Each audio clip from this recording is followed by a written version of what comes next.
भगवान श्री कृष्ण ने सुदर्शन, शंखचूड़, अरिष्टासुर आदि दैत्यों का उद्धार किया। दिन में जब भगवान श्री कृष्ण गौओं को चराने के लिए वन में चले जाते हैं, तब ब्रज की गोपियाँ उन्हीं का चिंतन करती रहती हैं। उनका चिंतन करती भी, युगल गीत गाती भी, उनकी लीलाओं का गान करती भी अपना दिन बिताती हैं। इधर एक दिन नारद जी मथुरा नरेश कंस के दरबार में पहुंच गए। कंस के पास जाकर नारद जी कहते हैं, यशोदायाः सुतां कन्यां देवक्याः कृष्णमेव च रामं च रोहिणी पुत्रं वसुदेवेन बिभ्यता। जो कन्या तेरे हाथ से फिसलकर आकाश में चली गई थी, वह यशोदा की पुत्री थी, वह यशोदा कन्या थी। जो कृष्ण ब्रज में नंद बाबा के यहाँ निवास कर रहा है, वह देवकी पुत्र है। वसुदेव जी का ही एक पुत्र बलराम, जो रोहिणी का पुत्र है, वह भी नंद बाबा के यहाँ निवास कर रहा है। वसुदेव जी ने अपने दोनों पुत्रों को तुम्हारे डर के मारे अपने मित्र नंद बाबा के यहाँ रख दिया है। जैसे ही नारद जी के मुख से कंस ने ये बात सुनी, वो क्रोध से तिलमिला उठा, उसकी सभी इंद्रियां क्रोध से फड़कने लगीं। उसने कहा, अपने अनुचरों से कहा, वसुदेव को तत्काल बुलाओ, मैं तत्काल उसका वध करूँगा। उसने मुझसे कपट किया है, उसने झूठ बोला है, धोखा दिया है उसने मुझे। नारद जी ने कंस को समझाते हुए कहा, नहीं, ऐसा मत कर, ऐसा करने से तुझे कोई लाभ नहीं होने वाला है। वसुदेव को मारकर तुझे कोई लाभ नहीं होगा, बल्कि तू और संकट में पड़ जाएगा। नारद जी तो सब कुछ जानते थे आगे क्या होने वाला है। वो कहते हैं, अगर तुझे मारना है तो कृष्ण को मार, वसुदेव को मारने से क्या फ़ायदा। ऐसा कहकर नारद जी वहाँ से चले गए। कंस ने अपने एक दैत्य केसी को बुलाया और केसी से कहा, तुम तत्काल ब्रज में चले जाओ और वहाँ वसुदेव पुत्र कृष्ण और बलराम का वध कर दो। इसके पश्चात उसने अपने बड़े बड़े भयंकर पहलवानों, मुष्टिक, चाणूर, शल, तोशल, मंत्रियों और महावतों को बुलाया और उससे कहा, ध्यानपूर्वक मेरी बात सुनो। वसुदेव के दो पुत्र नंद बाबा के गोकुल में निवास कर रहे हैं, ब्रज में निवास कर रहे हैं। जैसे ही वे मथुरा आवे, उनको कुश्ती लड़ाने के बहाने उनका वध करना है। जैसे भी हो, कैसे भी हो, उन दोनों का वध करना है। ऐसा आदेश दे करके उसने यदुवंश के बहुत बड़े ज्ञानी वयोवृद्ध पुरुष अक्रूर जी थे, अक्रूर जी को बुलवाया और कंस ने बड़े प्यार से, बड़े आदर के साथ उनसे कहा, अक्रूर जी, आप बड़े विद्वान हैं, परम ज्ञानी हैं, सभी आपका सम्मान करते हैं। मेरा भी आप आज एक मित्रोचित कार्य कर दीजिए।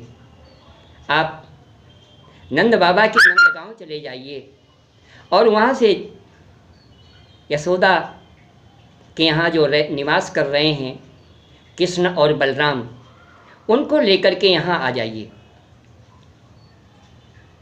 मैं जब वे लोग यहाँ आ जाएंगे, मैं किसी तरह उनका वध करूँगा। मेरे बड़े बड़े पहलवान, चाणूर, मुष्टिक, शल, तोशल और भयंकर हाथी, मेरा मौत के समान प्रहार करने वाला कुवलया पीड़ हाथी, इन सब से मैं उसका वध करवा दूंगा। आप कृपा करके ब्रज चले जाइए और श्री कृष्ण और बलराम को यहाँ लेकर आ जाइए। यहाँ मैं यज्ञ, धनुष यज्ञ का आयोजन करवा रहा हूँ चतुर्दशी के दिन, और विशाल दंगल का भी आयोजन होगा, और मैं उनका यहाँ पर वध करूँगा। उनका वध करने के पश्चात अपने वृद्ध पिता उग्रसेन और उसके भाई देवक, ये मुझसे द्वेष करते हैं, मैं इनका भी वध करूँगा। जो जो लोग मुझसे द्वेष करते हैं, मैं इन सब का वध करके इस पृथ्वी का अकंटक राज्य भोगूंगा। अक्रूर जी परम ज्ञानी थे, वो जानते थे कंस की इच्छा का अनादर करने का क्या परिणाम हो सकता है। उन्होंने कह दिया, चलो ठीक है, जैसी आपकी आज्ञा है मैं वैसा ही करूँगा। इधर जिस केसी दैत्य को कंस ने भेजा था ब्रज, वो एक बड़े भयंकर घोड़े का रूप धारण करके बड़े वेग से ब्रज जा पहुँचा। भगवान ने जैसे ही उसे देखा, अपने दोनों हाथों से उसके पिछले दोनों पैर पकड़कर आकाश में तेजी से घुमाते हुए 400 हाथ की दूरी पर पटक दिया। इस प्रकार खेल ही खेल में केसी दैत्य का भगवान ने उद्धार कर दिया। इधर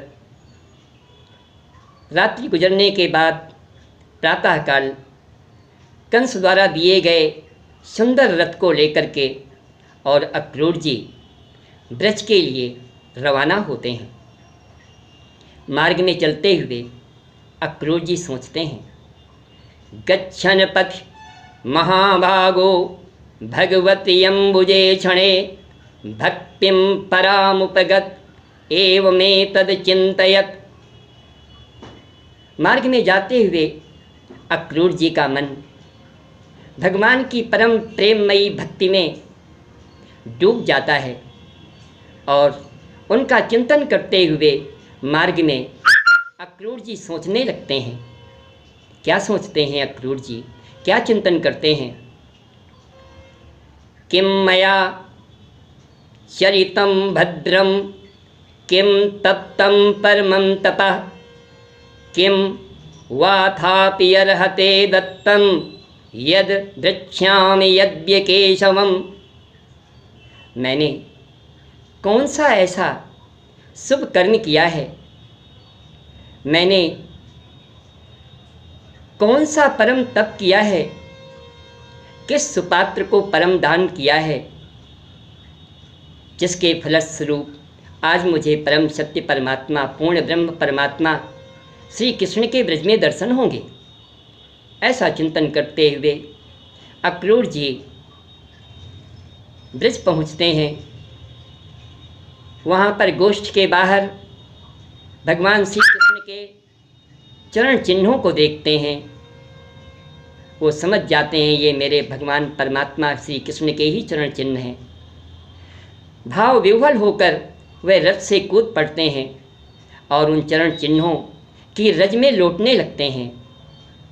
अपने आप को कृतकृत्य महसूस करते हैं। इसके पश्चात आगे बढ़ते हैं। गाय दूहने के स्थान पर अक्रूर जी भगवान श्री कृष्ण और बलराम को विराजमान देखते हैं। उनको देखते ही अक्रूर जी रथ से कूद जाते हैं और साष्टांग उनके चरणों में गिर पड़ते हैं। उनका रोम रोम पुलकित हो जाता है। भाववश उनके मुख से अपना नाम भी नहीं निकलता, अपना कुछ परिचय भी नहीं दे पाते। शरणागत वत्सल सर्वज्ञ भगवान श्री कृष्ण उनके भावों को समझ लेते हैं, सब कुछ जान जाते हैं। अक्रूर जी का स्वागत करते हुए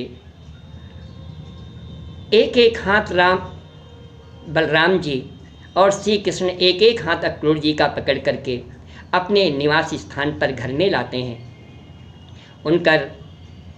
उनका यथोचित सम्मान करते हुए सुआसन पर उन्हें बिठाते हैं। इसके पश्चात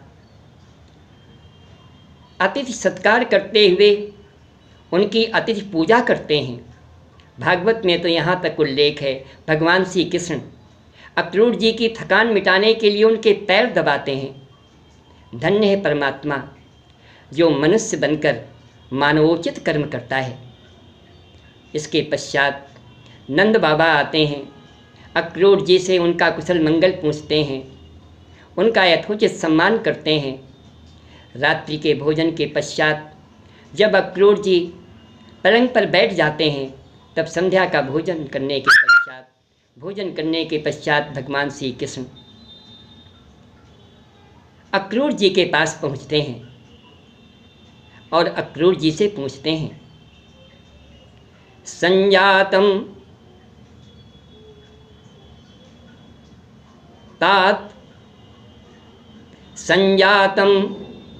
वर्ण्यताम तात तवागमन कारणम। संजातम वर्ण्यताम तात तवागमन कारणम। आपका यहाँ शुभागमन किस प्रयोजन से हुआ है?